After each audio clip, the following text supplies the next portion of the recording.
Assalamualaikum warahmatullahi wabarakatuh. Mari kita awali dengan kita memohon perlindungan kepada Allah dari segala bentuk upaya tipu daya setan terkutuk, baik yang berbentuk pribadi ataupun sistemik, yang terus berupaya menodai, menghalangi, dan menutupi akal manusia dari masuknya cahaya hidayah ilmu Allah yang murni. Dengan kita bersama-sama mengucap, A'udzubillahi minasyaitonirrajim. Begitupun kita berdoa, agar apa yang kita lakukan, kita miliki, dan kita ingini adalah atas nama Allah Sang Pencipta, Pemilik dan Pengatur kehidupan ini. Dan sekaligus agar Allah berkenan melimpahkan rahmat kasih sayangnya kepada kita.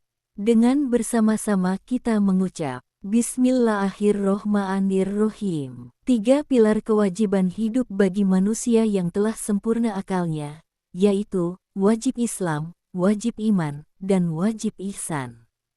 3 pilar tersebut yang kita kenal sebagai Arkanuddin, atau pilar-pilar dalam bersistem hidup. Sebelum kita lanjutkan bahasan, harus kita sepakati bersama bahwa manusia yang telah berakal sempurna yaitu yang akalnya tak hanya mampu membedakan antara hal yang baik dan yang buruk saja, atau antara yang benar dan yang salah saja. Akan tetapi, setelah mengetahui kebaikan dan kebenaran dari Allah Sang Pemilik kebenaran, akalnya mampu mengambil keputusan secara merdeka untuk mengikuti kebaikan dan kebenaran tersebut. Mari kita mulai pembahasan. Di dalam gelapnya pencarian, manusia yang berakal selalu bertanya, untuk apa aku hidup? Akan kemana arah hidup ini aku tuju? Pertanyaan-pertanyaan itu bukan sesuatu yang kosong, hampa tanpa makna, akan tetapi justru itulah panggilan sejati dari fitrah suci yang Allah tanamkan kepada setiap manusia.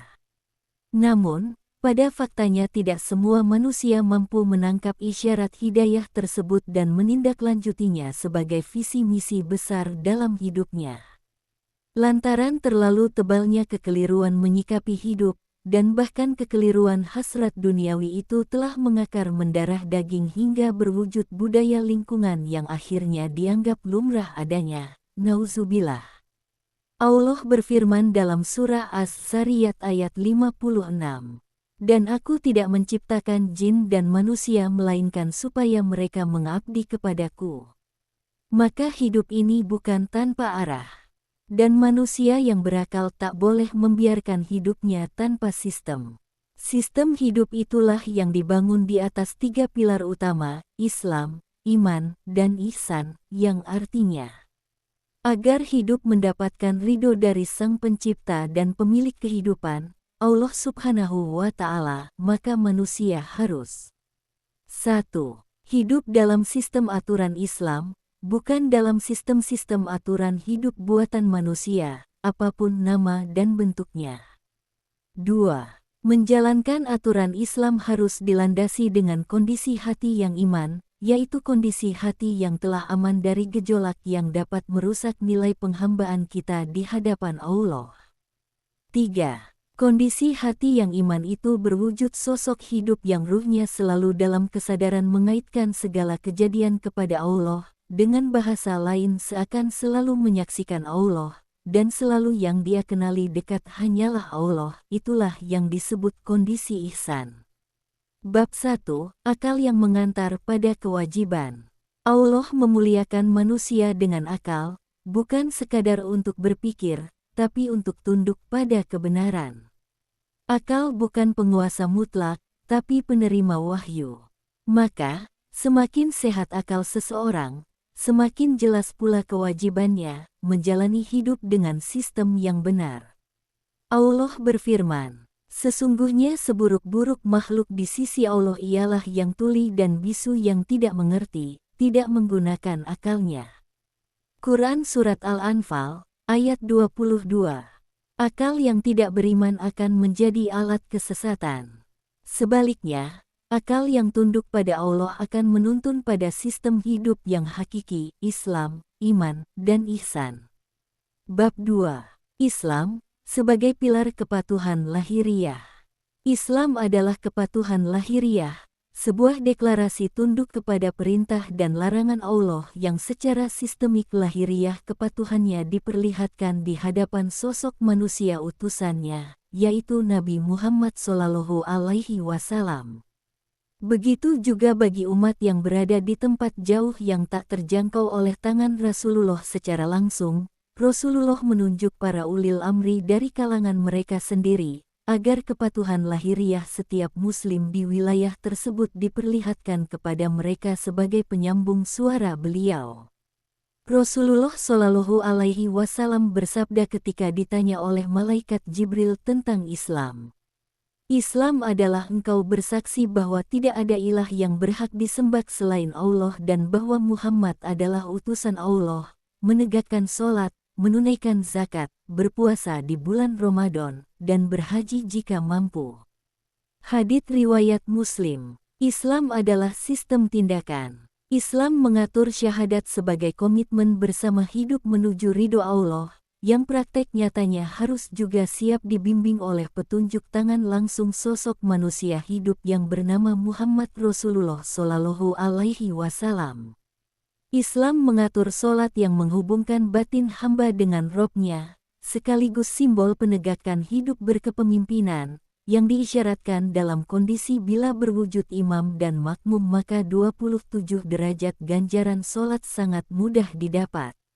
Islam mengatur zakat yang mensucikan setiap harta yang didapat agar betul-betul halal digunakan, dan mengatur pemerataan kekayaan agar tidak terjadi kesenjangan sosial dan ketimpangan perekonomian. Islam mengatur puasa yang mendidik jiwa agar tidak rakus menyikapi dunia, memakan segala sesuatu dengan membabi buta, jangankan menyentuh yang haram. Yang halal sekalipun tak akan disentuh sebelum jelas tiba waktunya perintah Allah untuk menyentuhnya. Islam mengatur haji bukan sekedar panggilan ke tanah suci, akan tetapi bentuk konsolidasi yang menyatukan umat di seluruh dunia dalam satu komando. Islam bukan sekadar identitas, tapi komitmen lahir yang menuntut konsistensi dan disiplin. Bab 3. Iman sebagai pilar keyakinan batin. Jika Islam adalah tubuh, maka iman adalah ruhnya. Iman menyentuh dimensi batin, keyakinan yang merasuk ke dalam dada dan diterima oleh akal yang jernih. Rasulullah Shallallahu Alaihi Wasallam bersabda tentang iman. Iman adalah engkau beriman kepada Allah, malaikat-malaikatnya, kitab-kitabnya, rasul-rasulnya, hari akhir, dan engkau beriman kepada takdir, baik dan buruknya. Hadits riwayat Muslim. Tanpa iman, amal menjadi hampa. Dan tanpa keyakinan yang benar, sistem hidup akan rapuh bahkan bisa hancur porak-poranda. Allah berfirman, orang-orang yang beriman dan tidak mencampur-adukkan iman mereka dengan kezaliman, mereka itulah yang mendapat keamanan dan mereka itulah orang-orang yang mendapat petunjuk. Quran Surat Al-An'am, ayat 82. Iman adalah pondasi. Iman menuntut seseorang untuk tidak hanya tahu dan diucapkan, tapi sampai pada derajat ilmu yang dibenarkan dengan sepenuh keyakinan hati, melahirkan ketenangan dan teguh dalam wujud gerak nyata menjalankannya. Bab 4. Ihsan sebagai pilar kesempurnaan jiwa. Ihsan adalah puncak dari sistem hidup bertuhan. Jika Islam adalah tubuh, iman adalah ruh, maka ihsan adalah cahaya yang membuat semuanya terang dan indah. Ketika Jibril bertanya tentang ihsan, Nabi menjawab, ihsan adalah engkau menyembah Allah seakan-akan engkau melihatnya. Jika engkau tidak melihatnya, maka sesungguhnya Dia melihatmu. Hadits riwayat Muslim. Ihsan adalah kepekaan spiritual. Ihsan menjadikan setiap gerak penghambaan bukan sekadar ritual rutinitas, tapi sebagai persembahan suci di hadapan Allah Rabbul Izzati. Ihsan melahirkan kesungguhan dalam kebaikan, kesabaran dalam ujian, dan keindahan dalam akhlak. Allah berfirman, sesungguhnya Allah menyukai orang-orang yang berbuat ihsan. Quran Surat Al-Baqarah, ayat 195. Tanpa ihsan, amal bisa menjadi kering kerontang, kosong tanpa ruh. Dengan ihsan, bahkan pekerjaan biasa bisa menjadi ibadah luar biasa. Bab 5. 3 pilar yang tak terpisahkan. Islam, iman, dan ihsan bukanlah bentuk pilihan, melainkan satu kesatuan sistem yang utuh yang tidak bisa kita memilah-memilih dan memisahkan sekehendak kita sendiri. Karena Islam adalah produk sistem hidup buatan Allah, bukan bikinan manusia. Allah secara jelas memerintahkan komitmen berislam secara utuh tersebut dalam surah Al-Baqarah ayat 208, yang berbunyi, "Wahai orang-orang yang beriman, masuklah kamu ke dalam Islam kafah, utuh, menyeluruh, dan janganlah kamu ikuti langkah-langkah setan. Sesungguhnya setan itu musuh yang nyata bagimu." Seseorang bisa mengaku muslim, tapi tanpa iman, amalnya menjadi kering. Seseorang bisa mengaku beriman, tapi tanpa ihsan, amalnya menjadi kasar dan kaku. Ketiganya bagaikan bangunan yang satu sama lain saling terhubung, saling menyatu, saling menopang, saling menguatkan. Islam menata tubuh agar taat. Iman menata hati agar yakin. Ihsan menata jiwa agar halus dan penuh kesadaran. Sebagai penutup bahasan ini, mari kita pahami kaitan akal, wahyu, dan jalan menuju Allah. Wahai manusia yang berakal, engkau tidak diciptakan untuk hidup sia-sia tanpa arah. Engkau diberikan akal, agar mampu mengenal Tuhan dengan benar, menerima wahyu-Nya, dan membangun hidup di bumi dengan sistem yang benar, yaitu Islam, sistem tata hidup surgawi yang diturunkan oleh Allah Sang Maha Pemilik kebenaran tanpa keraguan. Dalam surah Al-Baqarah ayat 2, Allah menegaskan, kitab Al-Quran itu, tidak ada keraguan di dalamnya, petunjuk bagi mereka yang bertakwa. Takwa hanya mungkin lahir dari sistem hidup yang berpondasikan Islam, iman, dan ihsan. Maka wahai jiwa yang cerdas, bangunlah hidupmu di atas 3 pilar ini. Karena hanya dengan sistem hidup dari Allah, manusia bisa hidup mulia dan mati bermakna. Wallahu a'lam bissawab. Sumber referensi bahasan ini adalah 1. Sahih Muslim, Imam Muslim Ibnul Hajjaj. Sebagai referensi inti Islam, iman, dan ihsan berasal dari hadits Jibril yang termaktub dalam Sahih Muslim, hadits nomor 8 dalam sebagian penomoran. Hadits ini dianggap sebagai umus sunnah, induk sunnah karena merangkum inti ajaran Islam.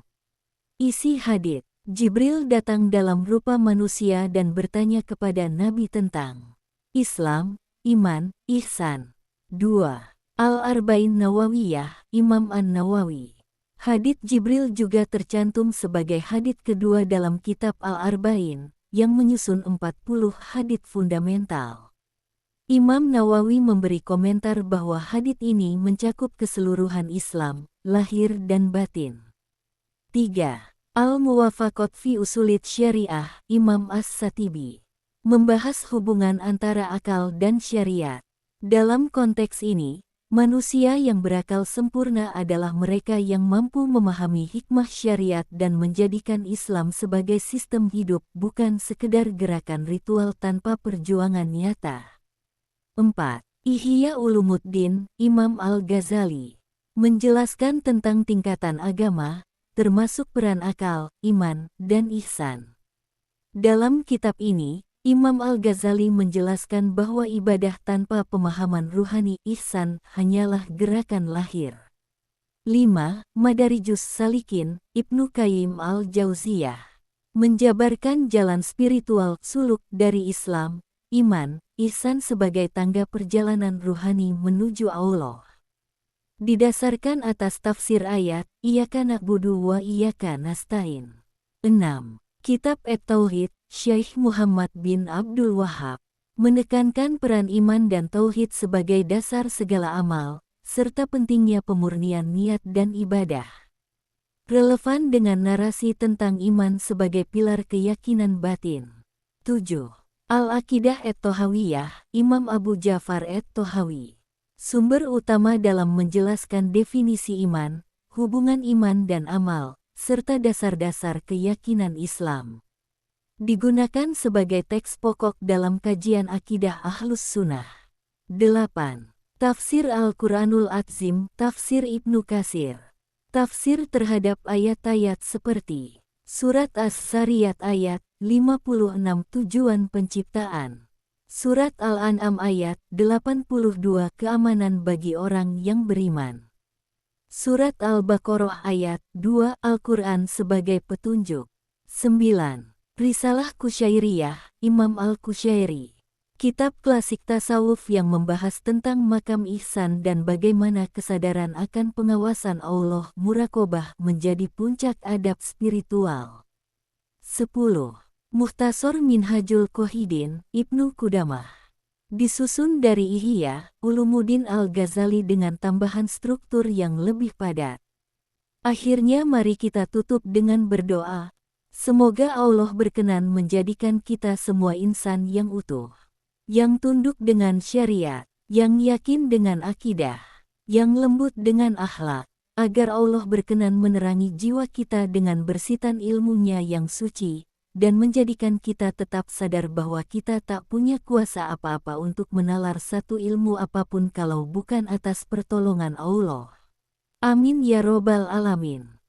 Dengan bersama-sama kita mengucap, Alhamdulillahirobbil alamin. Wassalamualaikum warahmatullahi wabarakatuh.